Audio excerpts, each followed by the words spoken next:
और बड़ी खबर आपको बताते चलें कि दारुल हुकूमत दिल्ली में जहां पर आज 4 बैक टू बैक मीटिंग्स होनी है, वहीं पर भारत पाकिस्तान के दरमियान इस पुरतनाव सूरत हाल को नॉर्मलाइज करने की कोशिशें दुनिया भर से शुरू हो गई हैं। और इन सब के दरमियान अमेरिका ने भी भारत और पाकिस्तान के हुकाम से राब्ता किया है। मौजूदा सूरत हाल मजीद खराब ना हो, इस बात को यकीनी बनाने पर जोर दिया गया है और अक़वाम मुत्तहिदा की जानिब से भी अमन की अपील भारत और पाकिस्तान से की गई है। दो न्यूक्लियर पावर्स जब आमने सामने हो, सूरत हाल कशीदा हो, जंगी सूरत हाल line of control international border पर हो, हर तरफ सूरत हाल इतनी ख़राब हो रही है कि भारत और पाकिस्तान के दरमियान बैक टू बैक बयानात और एक दूसरे पर जो हमले हो रहे हैं उससे सूरत हाल डी एस्केलेट मजीद हो सकती है। लेकिन एस्केलेट करने की सूरत हाल एस्केलेट हो सकती है और इसके डी एस्केलेशन के लिए कोशिशें हो रही हैं। अब जाकर ताज़ा तरीन पेशरफ्त यह है कि पहलगाम हमले के बाद की यह जो मौजूदा वक्त में सिचुएशन है, यूनाइटेड स्टेट्स ऑफ अमेरिका के secretary of state Marco Rubio की तरफ से भी कहा गया कि बहुत जल्द हो सकता है कि वो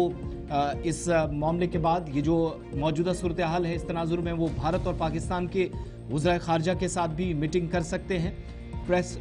टेलीफोनिक राब्ता हो सकता है, किसी न किसी तरीके से बराह रास्त ये राब्ता हो सकता है। और यूएस स्टेट डिपार्टमेंट के तर्जुमान टैमी ब्रूस की जानिब से वाशिंगटन के अंदर व्हाइट हाउस में प्रेस ब्रीफिंग के दौरान कहा गया कि इस मामले को बहुत सीरियसली और बहुत गहराई के साथ अमेरिका इस वक्त देख रहा है ताकि दोनों ममालिक आमने सामने ना आए। इस चीज़ के लिए भी इकदाम हो रहे हैं। कश्मीर के मामले पर या पहलगाम हमले के बाद जिस पर सवाल पूछा गया तो भारत और पाकिस्तान की मौजूदा सूरत हाल के तनाजुर में जो जवाब आया उसमें कहा गया कि सिचुएशन ख़राब ना हो, मजीद कोशिशें अमेरिका की जानिब से हैं। और हो सकता है कि जब ये रवाबित हुए हैं, गुज़श्ता दिनों व्हाइट हाउस की जानिब से एक बयान जारी करके दोनों ममालिक से अमन बनाए रखने की अपील की गई थी, शांतिपूर्वक ढंग से इकदाम पर जोर दिया गया था, लेकिन यहाँ से सिचुएशन और ख़राब होती हुई बिगड़ती हुई दिखाई दी। जिसके बाद हो सकता है कि आज या कल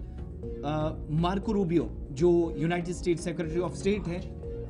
आज दिन में उनकी जानिब से वज़ीर ख़ारजा एस जयशंकर और पाकिस्तान के वज़ीर ख़ारजा और डिप्टी प्राइम मिनिस्टर इसहाक डार से भी टेलीफोनिक राब्ता मुतवक्के है। जहां एक तरफ से अमेरिका अपनी कमर कसते हुए दोनों न्यूक्लियर पावर से जंग की सूरत हाल तक ना पहुंचे उस पर काम करेगा और कोशिशें करेगा कि हालात काबू में रहे, वहीं पर अक़वाम मुत्तहिदा के सेक्रेटरी जनरल एंटोनी गुटेरेस का भी बड़ा बयान आया है और एंटोनी गुटेरेस ने आज खुद बयान जारी करते हुए ये साफ कर दिया है कि मसला हल करने के लिए मुज़ाकरात ज़रूरी है और जंग से किसी भी मसले का हल नहीं हो सकता। इसलिए उम्मीद ये लगाई जा रही है कि आज सेक्रेटरी जनरल ने जो अपील दोनों मुल्कों के सरबराहान से किया, आज उनका दफ्तर सेक्रेटरी जनरल के दफ्तर में जो एडिशनल सेक्रेटरीज हैं वो डॉक्टर जयशंकर और इसहाक डार के साथ भी राब्ते में रहेंगे। जो वक्त गुजर रहा है, आलमी कुव्वतें भी भारत पाकिस्तान जंग को काफ़ी नज़दीकी से देख रही है और जो सूरत हाल बन रही है, इस बीच अब अमेरिका के बाद अक़वाम मुत्तहिदा भी मैदान में आया है जो ये चाह रहा है